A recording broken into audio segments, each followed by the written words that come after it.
লাকসামে নানা আয়োজনের মধ্য দিয়ে গতকাল ১লা সেপ্টেম্বর সোমবার বিএনপির ৪৭তম প্রতিষ্ঠাবার্ষিকী পালিত হয়েছে। বিকেলে কুমিল্লার ৯ লাকসাম মনোহরগঞ্জ সংসদীয় আসনের মনোনয়ন প্রত্যাশী সামিরা আজিম দোলার নেতৃত্বে বিশাল একটি আনন্দ মিছিল লাকসামের প্রধান সড়ক প্রদক্ষিণ শেষে দলীয় কার্যালয়ে এসে কেক কেটে প্রতিষ্ঠাবার্ষিকী পালন করে।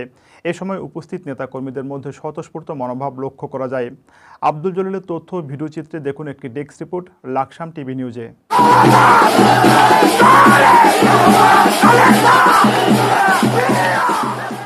আনন্দ মিছিলে অন্যান্যদের মধ্যে উপস্থিত ছিলেন লাকসাম পৌরসভা বিএনপির সাবেক যুগ্ম আহ্বায়ক হাজী মোহাম্মদ জসিমউদ্দিন, বিএনপি নেতা হাজী আমির হোসেন আমির, হাজী মনিরুজ্জামান মনির, মঞ্জুরুল আলম বাচ্চু, হাজী ইসমাইল হোসেন, মাইনউদ্দিন, খাজা আহমেদ, পীরজাদা এএসএম কামরুল বারী মামুন, মোহাম্মদ শাহজাহান, লাকসাম উপজেলা শ্রমিক দলের সাবেক সভাপতি শওকত আলম সেলিম, উপজেলা যুবদল নেতা দিদার হোসেন দিদার, মোহাম্মদ জাহিদুল ইসলাম জাহিদ, মোহাম্মদ সেলিম মিয়া, খায়রুজ্জামান সাগর, প্রবাসী যুবদল নেতা মোহাম্মদ কামাল হোসেন, ছাত্রদল নেতা আলমগীর হোসেন ভূঁইয়া প্রমুখ।